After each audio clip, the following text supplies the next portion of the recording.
All right, welcome to my channel. It's been a while since I posted any videos, and this is going to be about both showing actually what the iMac is capable of in terms of triple setup as far as monitors.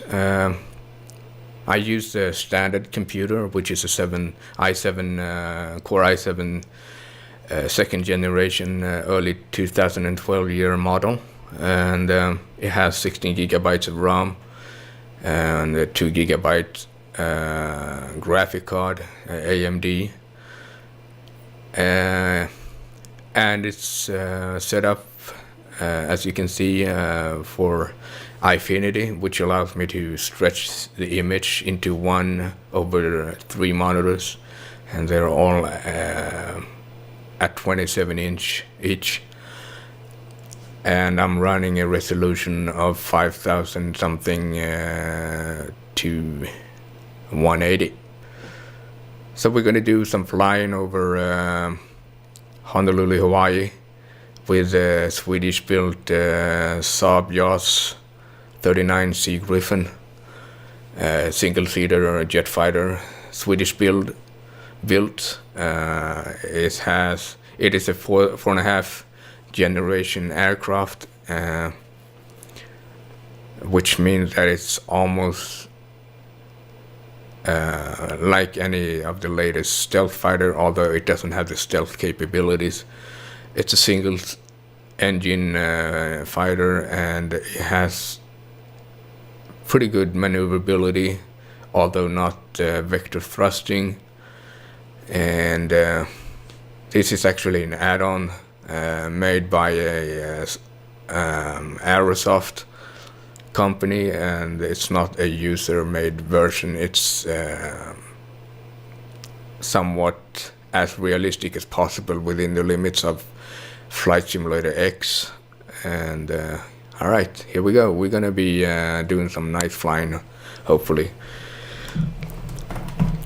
And yeah, I'm using the Track IR that is mounted on my head with a that I mounted on the headset for the for Xbox 360, and that allows the computer to track my head movements.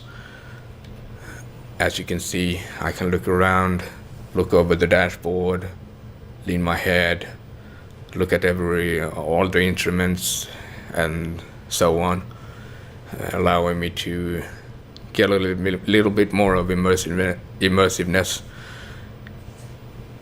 All right, so we're going to be starting up the plane. It's cold dark now, meaning that it's powerless and engines are off. So we're going to rev up.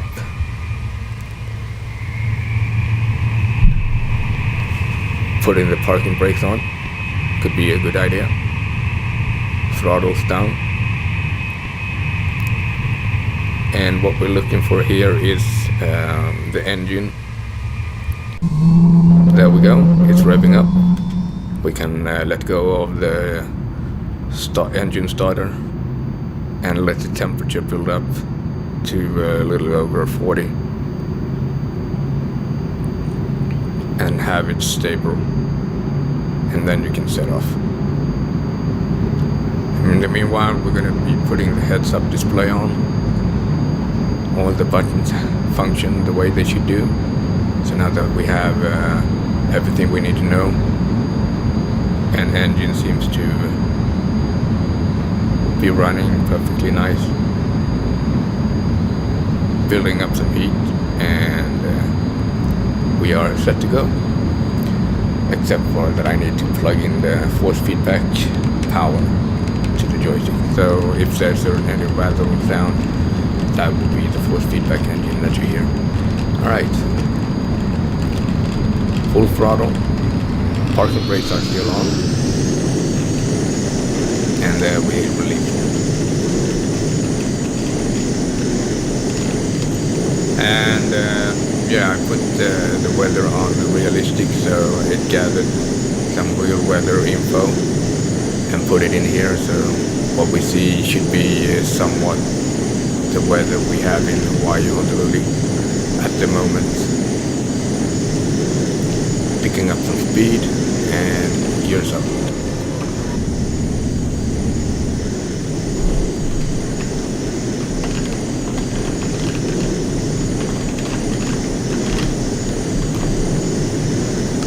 Flying at 500 knots soon.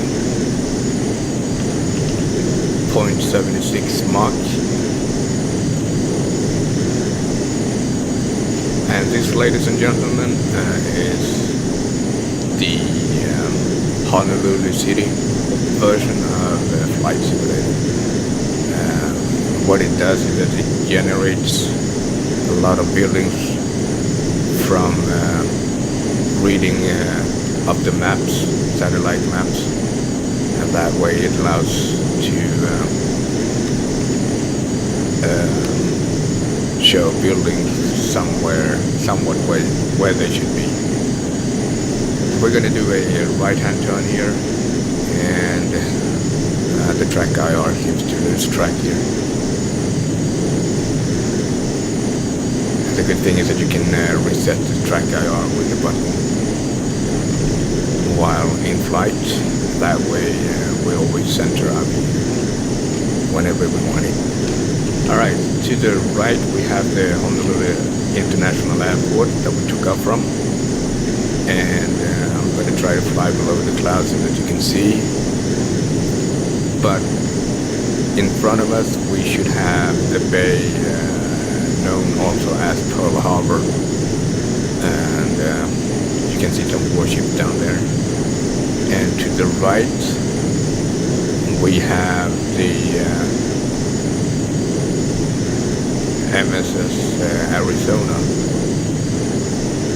and the museum where above it where it sunk during World War II, the attack of Pearl Harbor, as most of you might know it. And we are now currently flying at Mach 107, which is a little bit above the speed of sound, and taking a little trip over the clouds, trying to figure this track IR out. What happens sometimes is that when it loses track movements, it kind of glitches a little bit.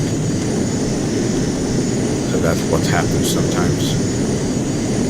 Also to mention that I've set this one to be at a target frame rate of 40 frames per second.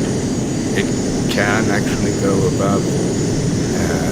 Usually when you're really high up, such as this altitude, or even higher than that, it's usually at 120 frames per second maybe.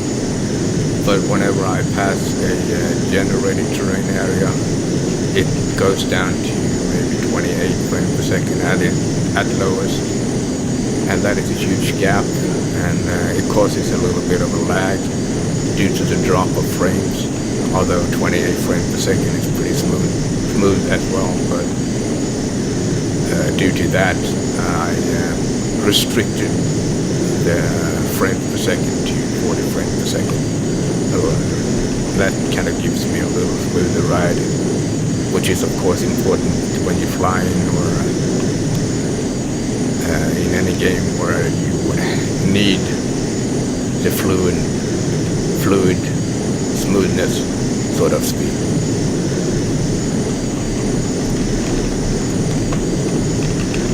Picking up some speed and doing some low-level sniffing along the ground.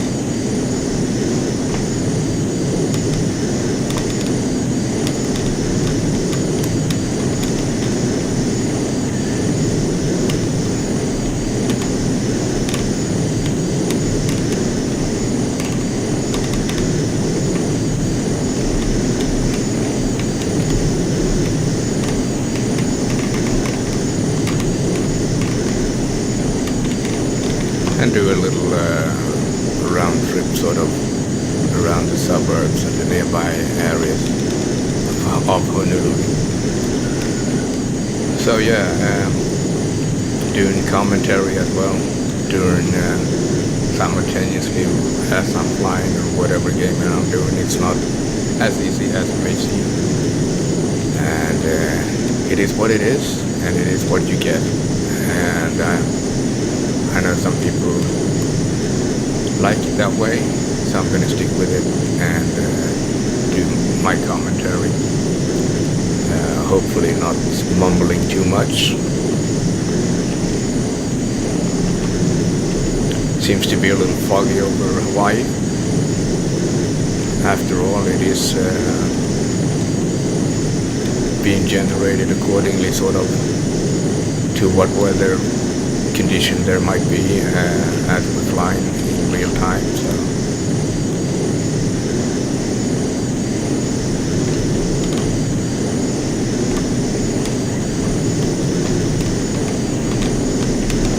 trying to go below the clouds, and we're back. Alright, I'm going to be trying to do a final approach, and for those who doesn't know about those the rules of that was a little bit of a turbulence. The rules of flying patterns. The usually rule is that you fly counterclockwise around the airfield, unless there is something that's obscures in use, say a factory or anything else that could do it, and then you would be flying clockwise. But usually, in general, you fly counterclockwise around, and we're going to be trying to set down this little bird on that runway to the far nearest near the water down below us. So we're going to make a final approach over Honolulu City. Right now we're flying pretty fast at Mach 1.15, and this, I forgot to mention that this plane also has Super Cruise, so we don't actually use afterburner. And what else is there to say about this? Well, from what I've heard, this plane is not only the one and only plane in service of this generation, because I mean, if you take Eurofighter or the Raphael or many of the next generation's aircraft, they're still in testing stage, while this one is actually in active duty in Sweden. And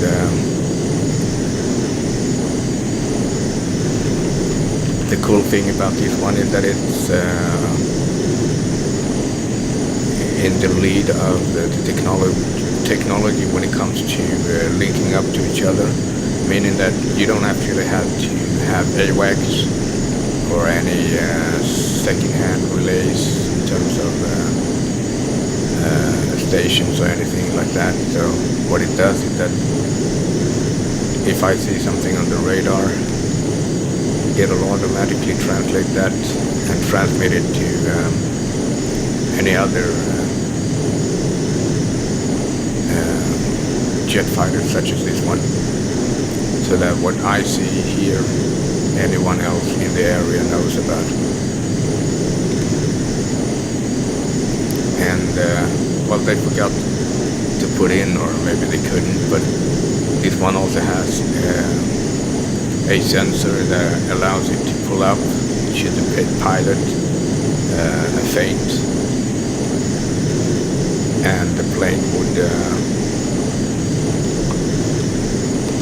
plunge down from the sky sort of without any controller input to the joystick.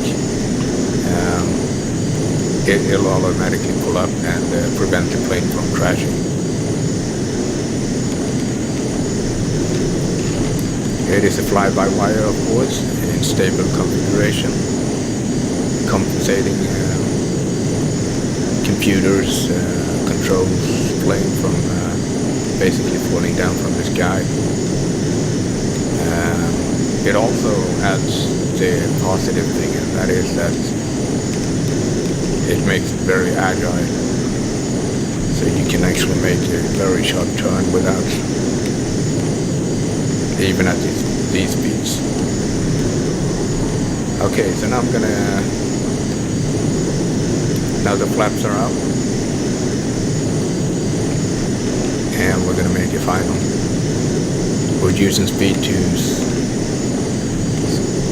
from 400 down to 200 somewhat.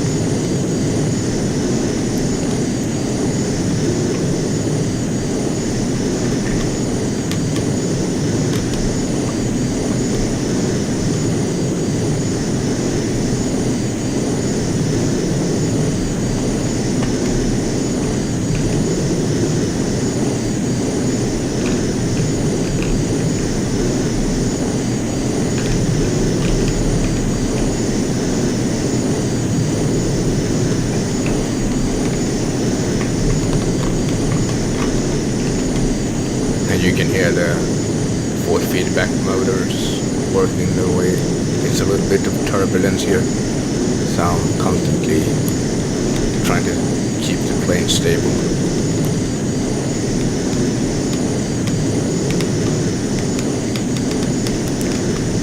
Gears down.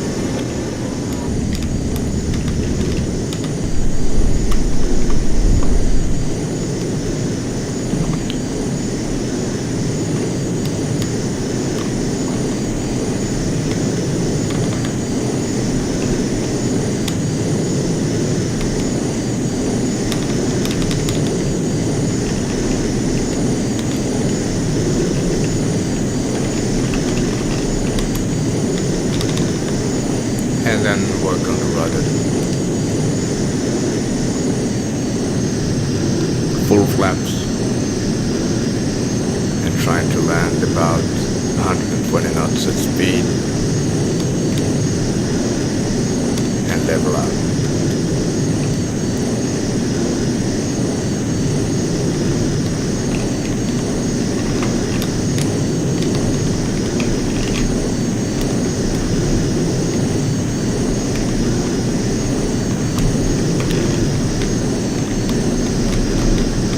Trying to make a 3-point landing. Always nice.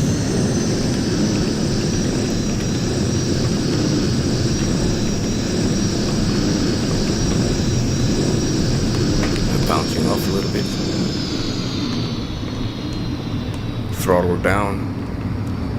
Pushing nose down. And brakes.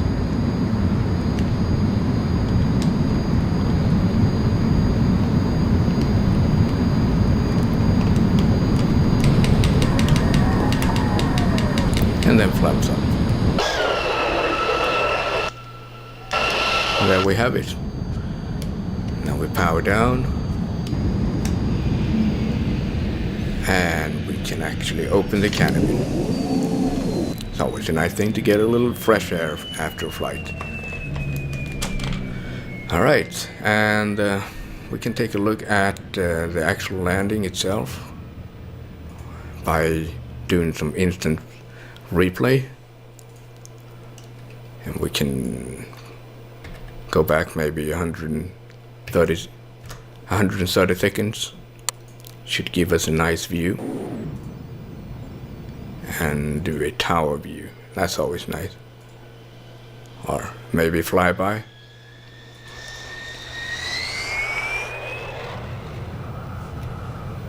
And of course I pressed the wrong button. Hang on.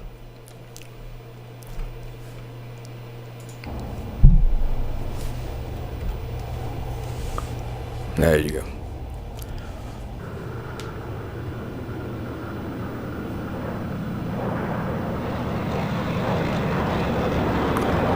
Although usually I wouldn't be incline at a steep angle, but we came up pretty short, so we had to pretty much dive in order to not overshoot the runway too much, although we did overshoot it somewhat. But it was a pretty smooth landing. Thinking I'll touch down with the nose wheel, actually. Not sure.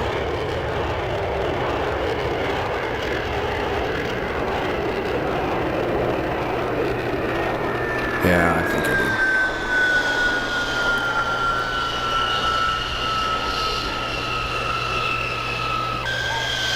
Anyway, hope you enjoyed it, and if there's anything you want to see or ask me about, just post it down below. And yeah, I hope you enjoyed it. Do come back for more. It's not always going to be this behind the view. It's going to be recorded with the PVR HD2 recorder, and yeah, that's pretty much the same thing as recording with Fraps, only that one takes the load of compressing the video and making it a little bit easier to handle. So anyway, do come back for more, and I'll be seeing you on the next one. Thank you.